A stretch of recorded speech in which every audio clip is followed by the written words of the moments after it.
seperti ilustrasi Tuhan Yesus Kristus, benih yang ditabur. Tetapi kalau hati kita selalu diisi firman Tuhan, ada mesbah keluarga, ada kebaktian minggu, diisi firman Tuhan yang benar loh saudara, diisi dengan firman Tuhan yang benar, maka hati kita penuh dengan firman Tuhan. Ada persoalan firman Tuhan ini punya eksosia, punya kuasa. Bukankah janji Tuhan Anda akan mengalahkan dunia? Amin. Itu kata Alkitab. Makanya banyak kita buka ayat supaya saudara sendiri lihat bahwa memang Alkitab berkata begitu, bukan perkataan saya. Nah, saudara yang kekasih dalam Tuhan, itu sebabnya kita perlu dilahirkan kembali oleh firman dan Roh Kudus. Itu Yesus katakan oleh air dan roh. Firman Tuhan seperti air. Air netes di batu cadas saudara, terus satu bolong saudara itu batu. Saudara tahu penyiksaan di Guantanamo? Itu orang disuruh ikat duduk, ditetesin air doang, teng satu, teng dua. Itu orang berbulan-bulan begitu bisa gila, saudara. Cuma air netes doang. Tetapi ini adalah air hidup. Amin, saudara. Air hidup ini kalau dia menetes dalam hidup kita, dia bisa merubah hidup kita menjadi baru. Dan kalau sudah baru, ada Roh Kudus, eksosia. Dan kalau sudah ada eksosia, dikatakan kita akan mengalahkan dunia. Amen. Satu ayat lagi saudara. Satu ayat saudara lihat Titus pasal 3.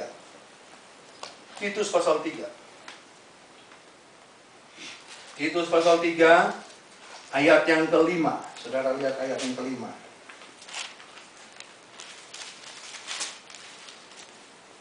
Silakan saudara bacakan buat saya.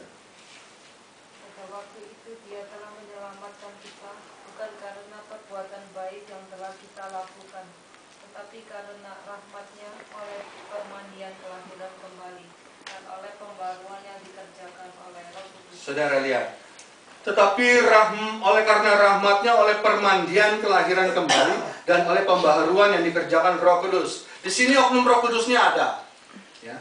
Pembaharuan.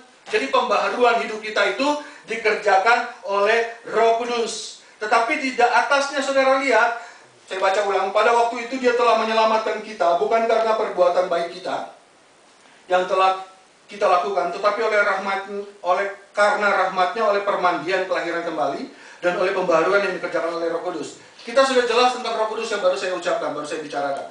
Tetapi di atas saudara dikatakan ada rahmat-Nya oleh permandian kelahiran kembali.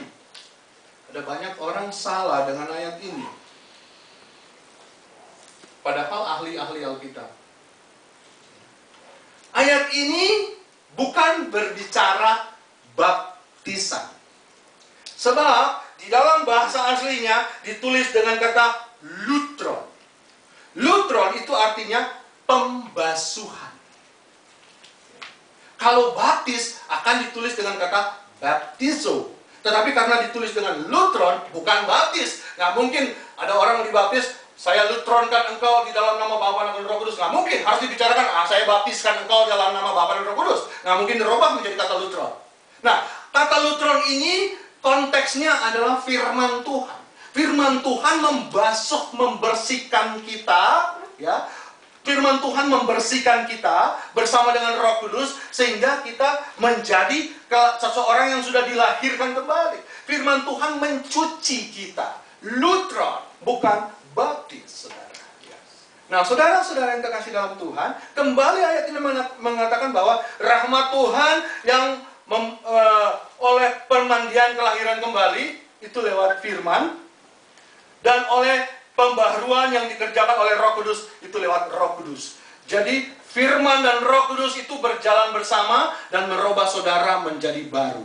Itu sebutnya dikatakan dua sayap burung nazar.